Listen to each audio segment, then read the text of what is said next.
Pero asimismo, mientras todo eso sucedía, Sebastián, usted que está siempre muy pendiente de lo que pase en la Superintendencia de Industria y Comercio, el DAPRE, el Departamento Administrativo de la Función Pública, emitió un decreto el 5 de marzo de este año. Lo vamos a ver en pantalla, el decreto que es el 0226 de 2026. Este decreto lo que cambia son las funciones de la Superintendencia de Industria y Comercio.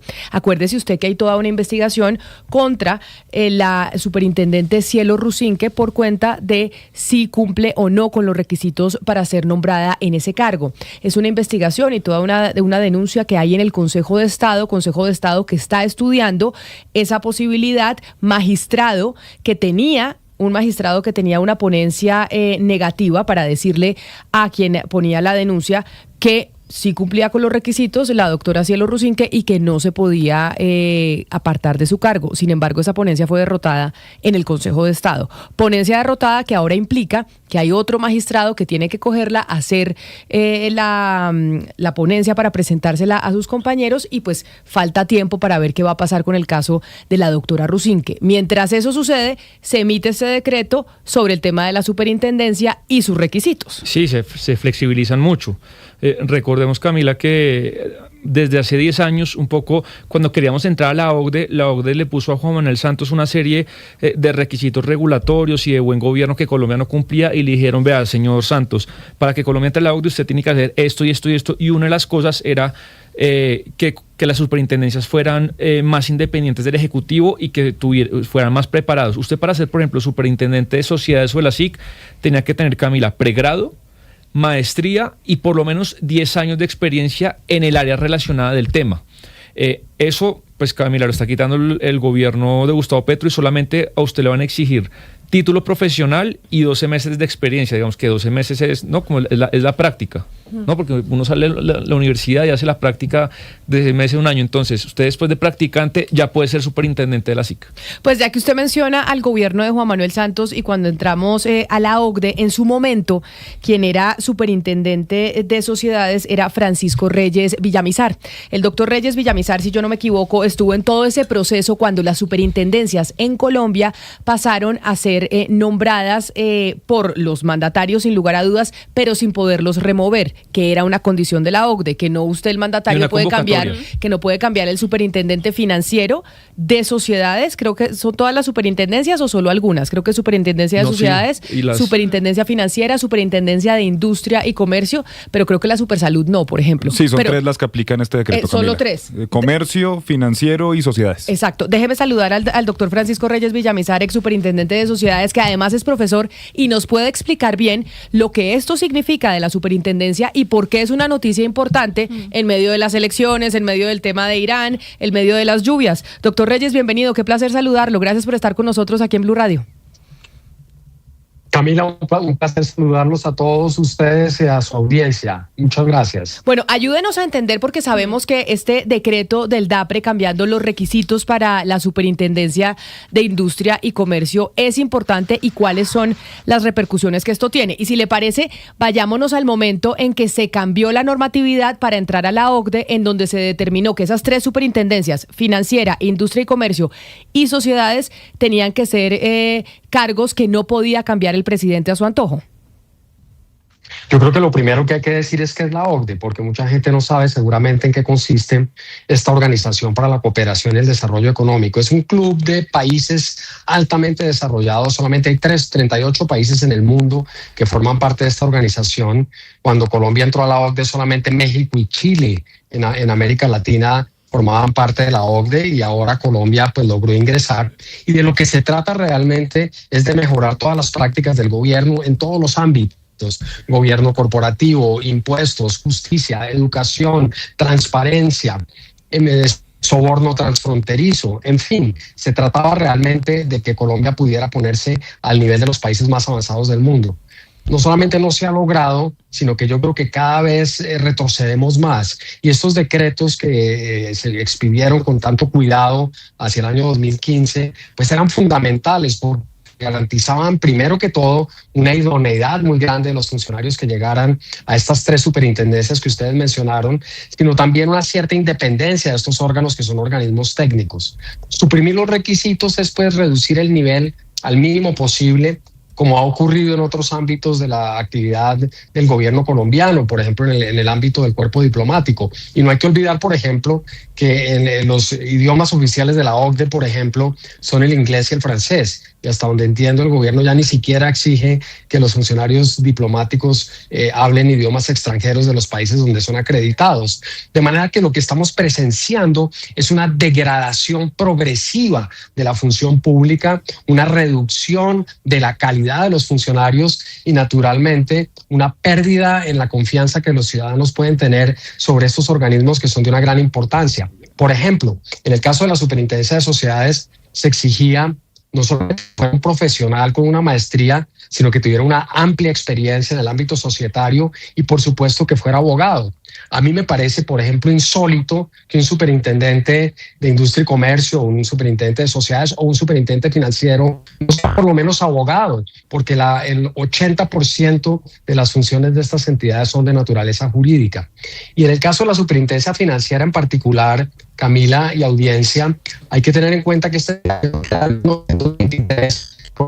doctor, en el documento mismo de creación de la superintendencia financiera se habla de la importancia de los requisitos para ocupar ese cargo, porque es de tal importancia desde el punto de vista del sector financiero y del orden económico del país que el mismo señor no es que estamos perdiendo, fundamental. doctor Reyes, es que por momentos se nos robotiza, que es el tema de la conectividad. Pero mire, sobre esto que estamos viendo hoy, que es ese decreto que estábamos viendo en pantalla, que emite el DAPRE del cambio de requisitos, ¿qué implicaciones tiene eso? Porque podemos hacer lecturas políticas de si el gobierno nacional emite ese decreto porque, como saben, que hay esta investigación en el Consejo de Estado y puede pasar algo con la doctora Rusinque y están muy contentos con su trabajo en la superintendencia, entonces quieren volver a nombrarla inmediatamente después de que haya un fallo, si es que lo hay. ¿Qué pasa con ese cambio de requisitos en las superintendencias? ¿Cuáles son las implicaciones y las consecuencias? Doctor Reyes. Sí, aquí oigo. La última pregunta era, Camila, ¿me recuerdas? Claro que sí, y es ¿cuáles son los impactos de ese cambio de requisitos en las superintendencias como la Superintendencia de Industria y Comercio? Bueno, pues si es para resolver una demanda que está en curso, yo creo que no tiene ningún efecto, porque la demanda es relativa a los requisitos que se exigían en el momento en que el funcionario fue designado. Si no los cumplía, pues el nombramiento fue claramente ilegal. Hemos visto varios casos de esa naturaleza, ¿no? Se nombran individuos que ni siquiera cumplen los requisitos mínimos que la ley establece, lo cual ya de por sí resulta insólito. Hacia el futuro, pues significa, como lo decía anteriormente, absoluta degradación de la función pública y de los funcionarios, sobre todo en cargos que, insisto, son de una relevancia inmensa para la vida económica del país. Pero ahí entonces surgen varias preguntas de decisiones que se han tomado por parte de la Superintendencia de Industria y Comercio bajo la administración de la doctora Cielo Rusinque, y es, en caso dado, esto falta mucho porque lo que se supo es que quien tenía la ponencia positiva para que no se sacara de su cargo a la doctora Cielo Rusinque en el Consejo de Estado fue derrotado.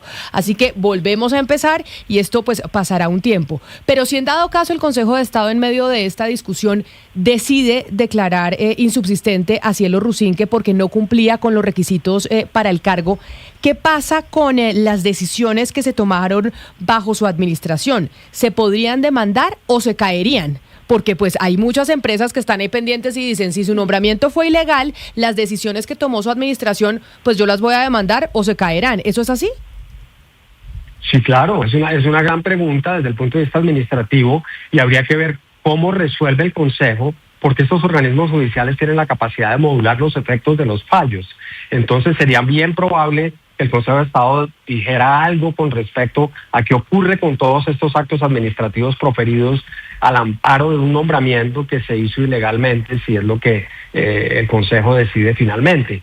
Pero si el nombramiento fue ilegal, pues la funcionaria definitivamente perdería sus competencias de manera inmediata y todos los actos cumplidos al amparo de ese decreto de nombramiento pues quedarían en tela de juicio y serían susceptibles desde luego de ser impugnados por las personas afectadas por esos nombramientos. Y fíjense que es que este grado de improvisación, este grado de descuido, de negligencia en los nombramientos, pues puede crear consecuencias tremendamente graves sobre la actividad de estas entidades que tradicionalmente habían tenido un manejo muy riguroso, muy pulcro, muy sofisticado y que cada vez más pierden ese carácter técnico que es tan importante para la vida económica del país. Doctor Reyes, hablábamos de la OCDE, que usted decía, en la práctica esto es como un club al que hay unos requisitos, unos lineamientos, y este decreto que se está reemplazando con el nuevo decreto que se expide en estos días reemplaza uno del gobierno Santos del 2015. ¿Qué pasa en términos de percepción de Colombia y demás al apartarse un poco de esos lineamientos que expide la OCDE? En términos prácticos, nada, porque una vez que un país es aceptado a la OCDE, no existe un procedimiento de expulsión o de retiro de un país. Los países se pueden retirar de manera voluntaria. La pregunta que surge es ¿para qué está Colombia pagando $5 millones aproximadamente por año para pertenecer a este organismo cuando simplemente no quiere cumplir con ninguna de las pautas? No cumple las pautas de gobierno corporativo, como se ve claramente en el caso de Ecopetrol. No cumple las pautas de impuestos, porque el gobierno decreta reformas tributarias por decreto. No cumple las pautas de independencia de los organismos de supervisión financiera, como se ve con este decreto. No cumple las pautas de educación, las de transparencia, las de justicia. Entonces, ¿cuál es la razón de estar en ese órgano tan sofisticado para cada vez tener un peor nombre? Si uno mira los índices de la OCDE, en los indicadores que la OCDE prepara anualmente, Colombia normalmente ocupa el último lugar en todas las posiciones que la OCDE evalúa.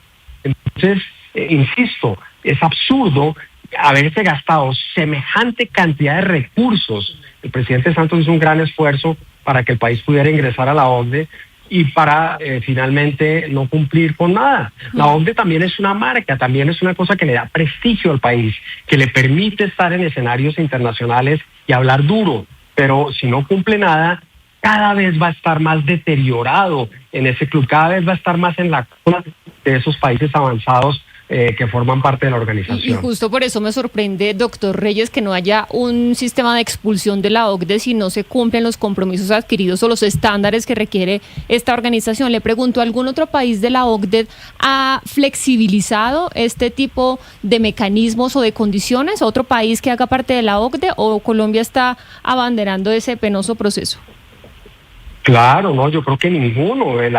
Los países están en la OCDE con el propósito de mejorar sus estructuras de gobierno, de actuar de una manera más diligente, más cuidadosa, de mejorar los estándares de transparencia. Y yo quiero insistir en este punto. Estas reglas de este decreto que se está derogando son reglas de transparencia, porque apuntan específicamente a mejorar el estatus de los funcionarios que tienen delicadísimas funciones públicas en el Estado. La economía colombiana pasa toda ella por esas tres superintendencias: la financiera, la superintendencia de industria y comercio y la superintendencia de sociedades. Entonces, si no se logra mantener un estatus adecuado de los funcionarios que la van a regentar, pues naturalmente vamos a tener un detrimento enorme en esas funciones de supervisión. Pues esto que usted nos explica es muy interesante, doctor Reyes, ex superintendente de sociedades, pero además quien ha venido trabajando a lo largo de estos años precisamente dando cátedra sobre el tema, porque claro, estamos enredados con el tema de las elecciones, pero aquí la Superintendencia de Industria y Comercio toma decisiones muy importantes para todos los colombianos en términos de competencia, lo que hablábamos de la telefonía celular, cosas que nos pasan a nosotros en el día a día que están ahí en manos de esa entidad y que pues bueno, el Consejo de Estado está revisando si se nombró a la doctora Rusinque con los requisitos con los que se debía nombrar o no, y en caso de que tome una decisión adversa a la funcionaria, pues cuáles son las consecuencias que eso podría traer cuando ya incluso el gobierno emite un decreto pues eliminando ciertos requisitos para el cargo. Mil gracias por estar aquí con nosotros en Blue Radio. Muchas gracias a ustedes, Camila. Muy complacido estar en el programa. Mire, me están escribiendo Jennifer y Sebastián, muchas personas al 301-764-4108, nuestra línea de WhatsApp. Y es que no está tan claro, y yo creo que es la gran pregunta. Si esto llegase a pasar, que el Consejo de Estado falle en contra de la superintendente Cielo Rusinque, porque la ponencia en donde declaraban que efectivamente sí había sido nombrada con los requisitos y que ella sí los cumple, que su nombramiento es legal, pues se cayó. Entonces todo indicaría que la nueva que venga pues viene diciendo si se debería caer ese nombramiento y que probablemente podría tener pues más votos a favor. La gran pregunta que se hacen muchos es la que yo le hacía al doctor Reyes: ¿qué pasa con las decisiones que ella tomó? ¿Qué pasa con las decisiones que ella tomó en esa superintendencia? Él nos dice que claro que esas decisiones se podrían demandar o se podrían caer. Hay otros abogados que dicen que no, que eso no es cierto, que las decisiones que tomó la doctora Rusinque, por más de que su nombramiento pues haya sido no cumpliendo los requisitos, pues se asumen válidos por el principio de legalidad. En fin, esto es un lío gigante que no nos estábamos dando cuenta por cuenta de las elecciones. Sí, estaba como muy subterráneo el tema, Camila, pero nosotros no somos juristas ni abogados, pero uno podría entender que se podrían caer porque la cabeza pues no estaba cumpliendo los requisitos, y los que dicen que no se deberían caer es porque ella al fin y al cabo es la cabeza de una institución, Camila, y la que está tomando las decisiones es la institución de la superintendencia. Pero si es un tema, yo creo que podríamos preguntar a un abogado a ver cómo lo podría ver. De todas maneras, Camila, estas flexibilizaciones que está emprendiendo el gobierno nacional, yo sí creo que le hacen daño a la administración pública, Camila. Yo entiendo en cierta parte, tratando de comprender al presidente Gustavo Petro, que trata de poner gente o más accesibles esos puestos que otrora eran solamente para una clase favorecida, pero me parece que es un daño casi que irreparable a la administración pública, porque la gente que está ahí en las cabezas, que están dirigiendo cargos importantes para el Estado colombiano, pues deben tener todos los créditos, los méritos, los cartones y la experiencia, porque al final están manejando, Camila, recursos de lo que nosotros pagamos con nuestros impuestos. No podemos poner ahí a alguien pues que no tenga ni experiencia ni una hoja de vida calificada para asumir esos deberes. Vamos a hacer una pausa y tenemos una noticia judicial importante. Tiene un producto